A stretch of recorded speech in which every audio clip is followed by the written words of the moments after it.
Hola, muy buenos días, buenas tardes a los estudiantes de tercero medio de la parte de historia, ¿cierto? Nos convoca acá tener el inicio, ¿cierto?, de lo que va a ser la primera unidad.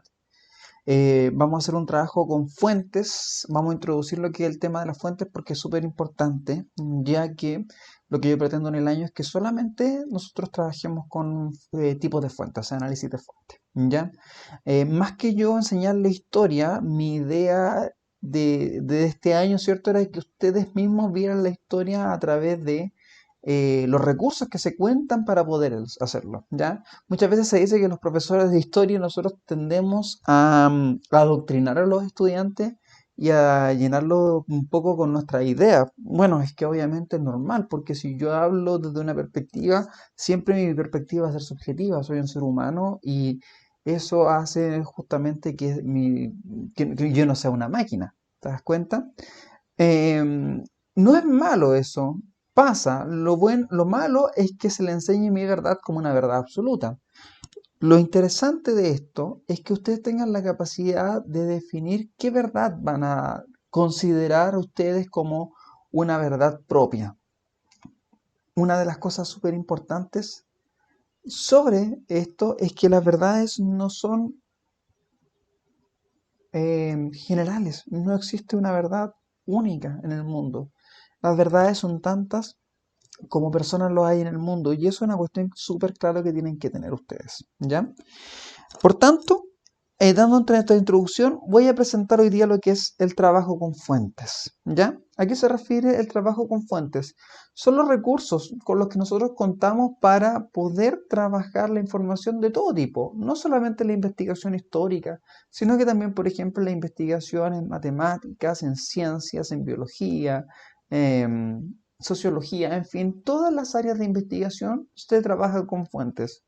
Por ejemplo, cuando pueden trabajar los científicos, ¿cierto? A través de la teoría de relatividad de Einstein, por ejemplo, a través de la fuente que hicieron algún descubrimiento en el espacio, con algún experimento, etcétera. Las fuentes son la base del conocimiento, ¿ya? Y estas fuentes que son tremendamente importantes, ¿cierto?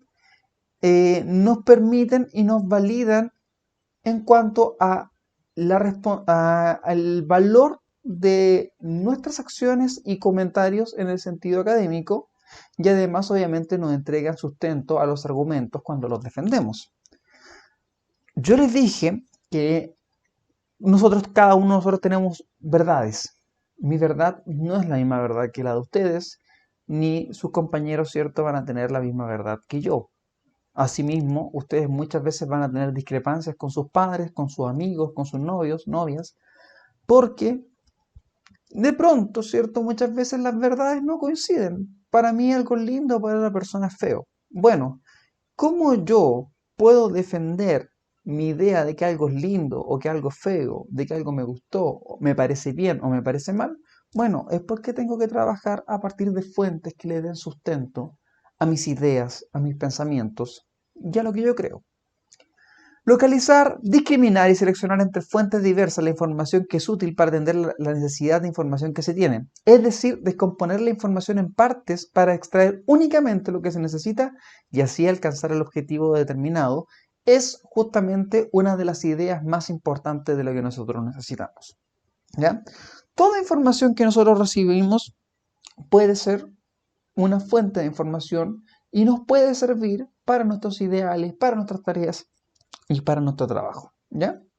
Ahora, dice que existen tres tipos de fuentes en los que nosotros vamos a trabajar. Por ahora vamos a trabajar con las primeras dos, la primaria y la secundaria.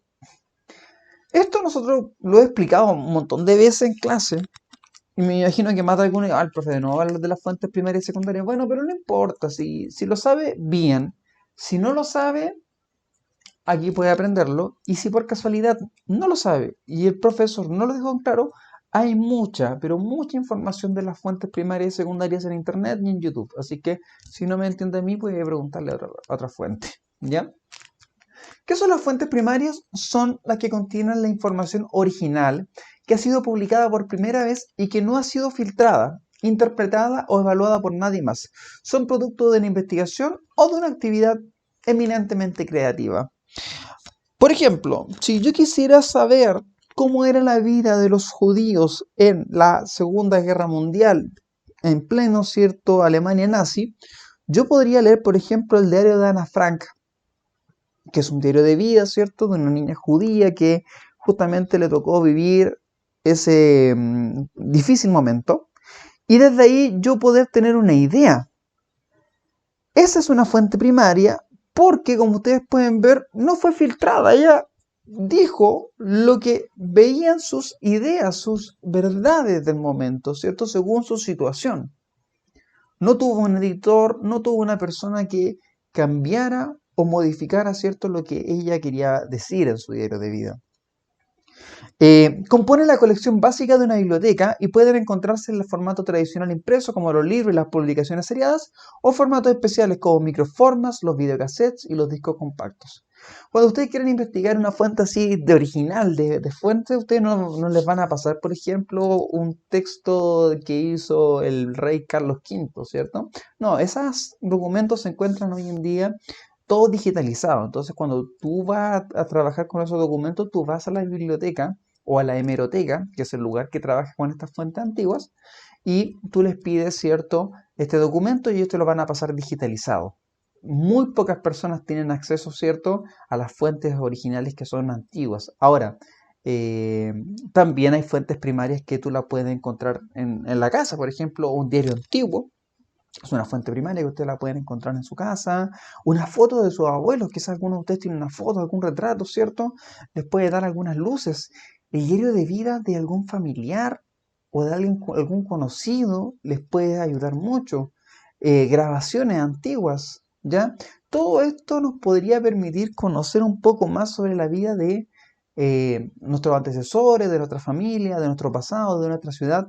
Podría ser sumamente interesante e importante que ustedes entiendan que todo aquello antiguo de nuestra familia o de nuestros conocidos puede ser una fuente de información. Puede parecer algo súper tonto, por ejemplo, pero por ejemplo, hace un tiempo atrás me pasaron el cuaderno de sexto básico de un niño de Matilla, pero era de 1930. Y la educación que él recibía, créanme que era muy diferente a la educación que ustedes recibieron, ¿cierto?, en tercero básico. Y eso me da información de cómo era la vida de esos niños, qué es lo que ellos tenían que hacer, qué es lo que se apuntaba como sociedad que ellos tenían que saber, etcétera. Y eso nos entrega mucha información. Una fotografía de sus abuelos, de cómo se vestían, de la música que escuchaban, los cassettes que tiene tu papá, la ropa que guardaba tu mamá, etcétera. Todo eso puede ser fuentes de información primaria. Las fuentes secundarias contienen información primaria, o sea, tomaron la información primaria, pero la sintetizaron, la reorganizaron, están diseñadas para maximizar el acceso a fuentes primarias o a sus contenidos.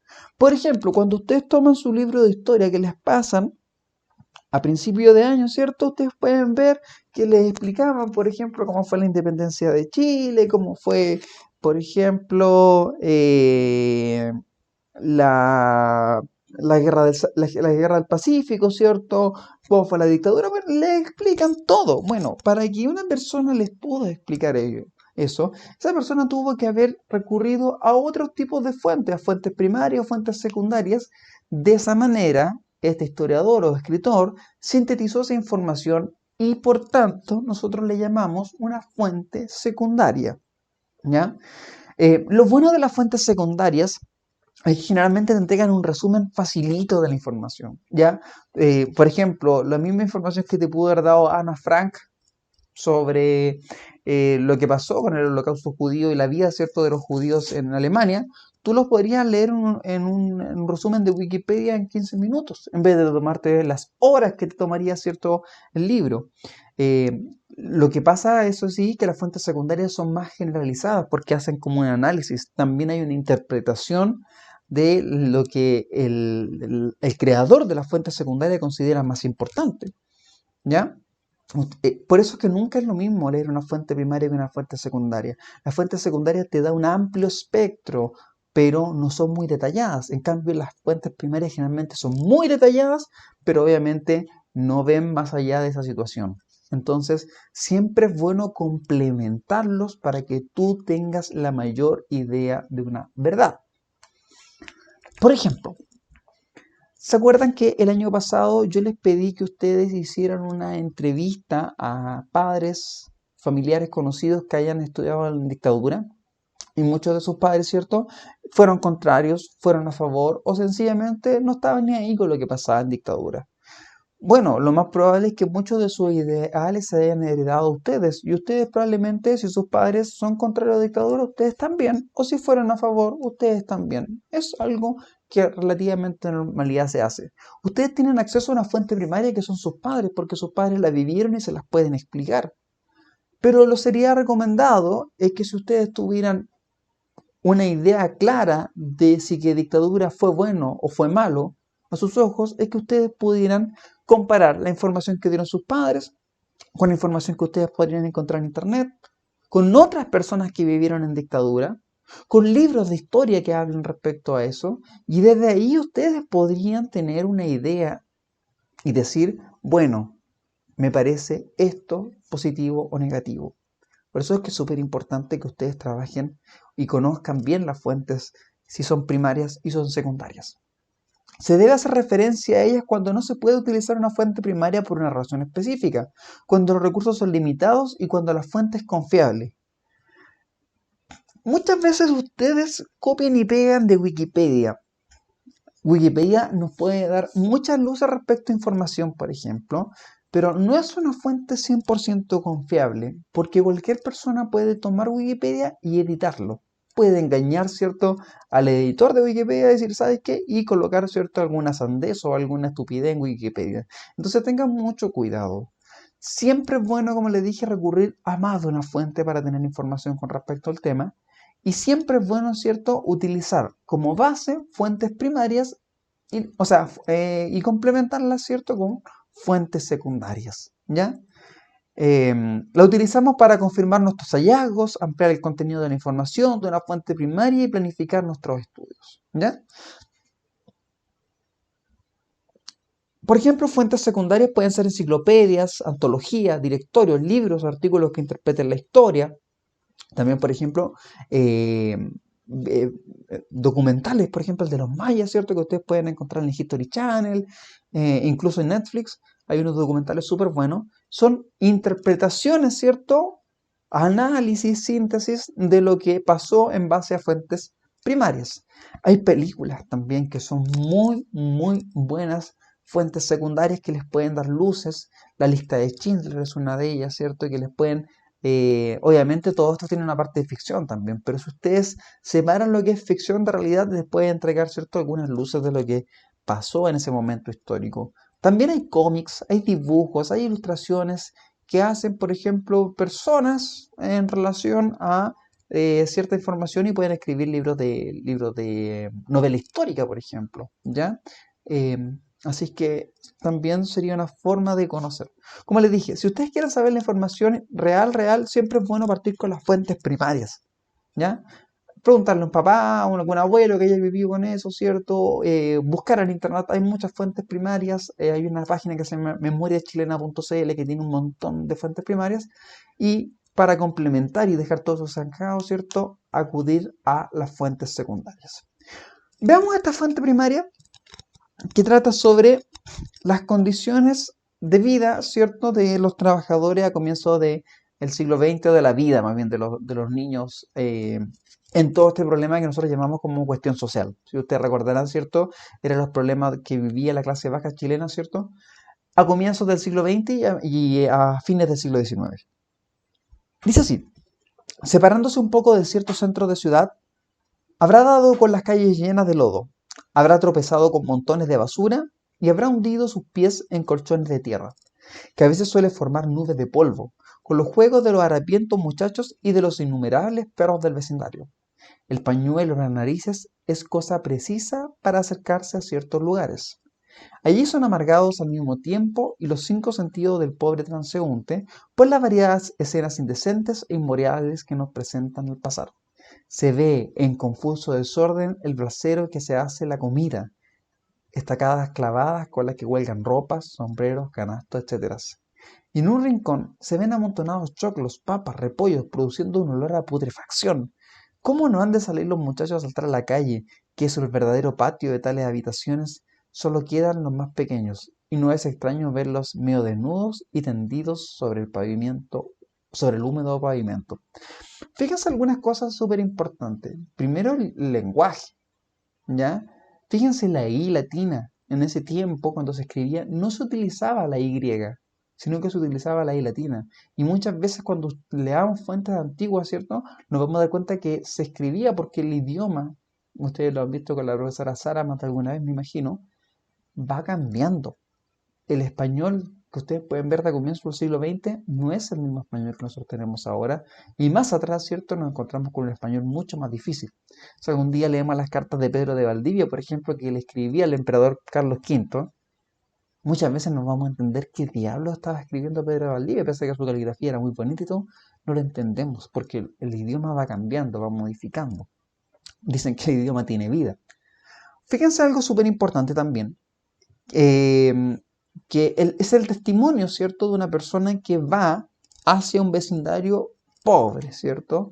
Y describe la vida de las personas, donde había un montón de basura, que la gente tenía que taparse la cara, ¿cierto?, con algún pañuelo, porque el olor tenía que haber sido insoportable. Habla de muchos perros, habla de mucha ropa, de alimentos en putrefacción, que es parte del sentir, fíjense, es como que él te describe el sentir de llegar a una parte que era súper compleja en ese momento.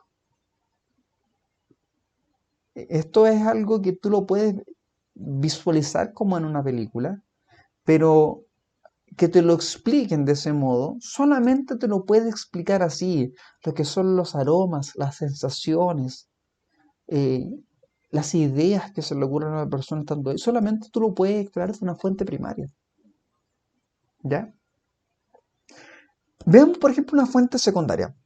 La vida de los trabajadores pampinos era difícil. Hasta la década de 1920, el obrero estuvo desamparado jurídicamente frente al arbitrio de las empresas salitreras. El trabajo era arduo. Las faenas comenzaban desde la salida del sol y duraban más de 12 horas. Las habitaciones de los trabajadores eran indecorosas, especialmente las oficinas más antiguas, ya que no contaban con servicios higiénicos. Eran estrechas y construidas con material extraído de la pampa, caliche, calamina o madera. Los salarios se pagaban con fichas que solo podían ser cobradas en las pulperías creadas dentro de las mismas oficinas salitreras, por lo que éstas controlaban los productos y precios que se vendían. El emplazamiento de las oficinas salitreras provocó que fueran unas verdaderas mini ciudades o enclaves industriales. Fíjense que acá también se habla, por ejemplo, sobre la vida del obrero, claro que enfocado en las salitreras. Fíjense que también habla, ¿cierto?, sobre los servicios higiénicos, pero también habla de muchas cosas más, ¿ya?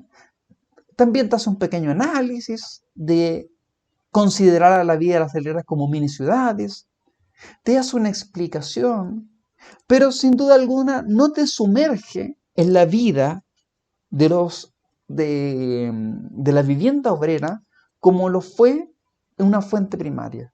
Tiene ventajas una por sobre la otra, ¿ya? Es súper importante que lo tengan claro. Por eso es que es bueno en historia complementar ambas fuentes, las fuentes primarias y las fuentes secundarias. Por si acaso alguien no alcanzó a leerlo, se los voy a mandar igual en PDF este PowerPoint para que ustedes lo puedan leer con mucha más calma, ¿ya?